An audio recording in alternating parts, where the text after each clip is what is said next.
The 1976 Roosevelt dime is part of a long-running series first introduced in 1946 to honor President Franklin D. Roosevelt. His image replaced the Mercury design that had previously appeared on the dime, and it was chosen due to Roosevelt's association with the March of Dimes campaign that helped fund the fight against polio. The dime itself features Roosevelt's left-facing profile on the obverse, along with the inscriptions "Liberty, in God We Trust," and the date. On the reverse, the coin displays a torch in the center, symbolizing liberty, flanked by an olive branch for peace and an oak branch for strength, with the words United States of America and one dime encircling the design. The initials JS can also be seen at the base of the neck, referring to the designer John R. Sinek. The 1976 issue was not specially redesigned like the quarter, half-dollar, and dollar coins of the same year that carried commemorative bicentennial designs.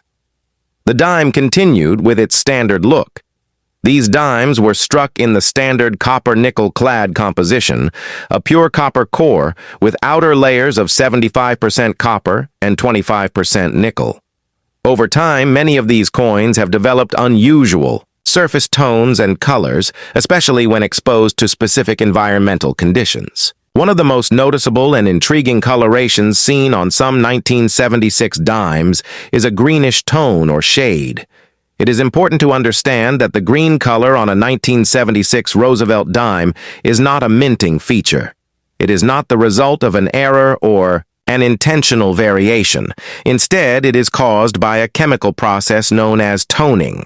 Toning occurs when the metal surfaces of a coin interact with the air, humidity, storage materials, or other environmental factors. When a coin is exposed to these elements for long periods, the surface can oxidize, producing various colors. Green toning is often the result of contact with materials that contain polyvinyl chloride, or PVC. PVC was commonly used in older coin holders and flips, and it can release acidic compounds over time, which may react with the coin's metal and leave a green residue or hue. Not all green coloration is considered desirable. Some of it may be PVC damage, which can leave a sticky or powdery film that damages the surface of the coin. However, in other cases, the green tone can be subtle, smooth, and naturally distributed.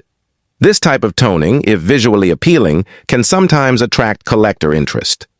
Toned coins, including those with green hues, are part of a niche area in numismatics, where collectors value unique and naturally aged surfaces. The value of a green-toned 1976 Roosevelt dime depends on several factors. The most important are the coin's overall condition, whether the toning is natural or damaging, and how visually attractive it is. If a green-toned coin is circulated and shows heavy wear, it will usually be worth face value or just slightly more, typically between 10 cents and $1.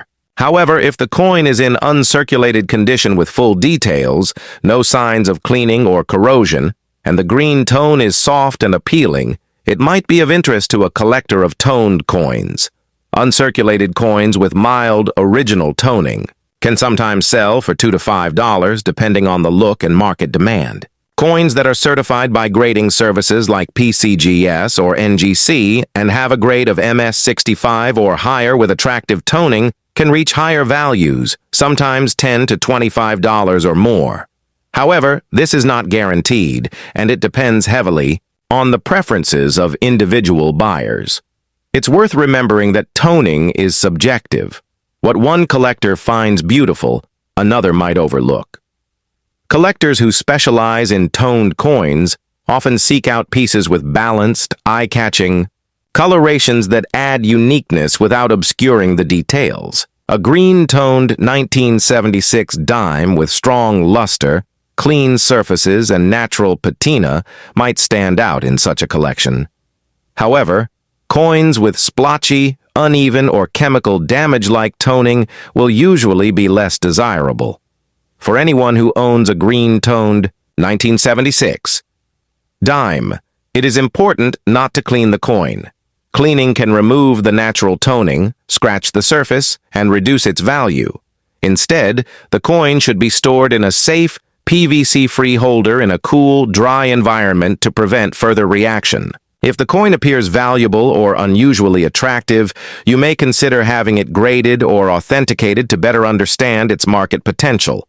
In conclusion, the 1976 Roosevelt dime is a common coin in terms of mintage, but examples that have developed a green shade through natural toning can become collectible under the right conditions. These coins tell a visual story of the metal's exposure to time, environment, and storage.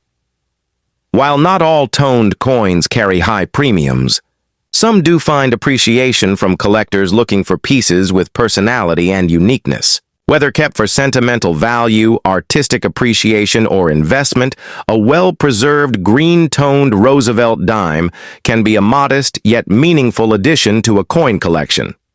Thank you for listening, and we hope this information helps you understand the history, toning process, and value of the 1976 green-shaded Roosevelt dime.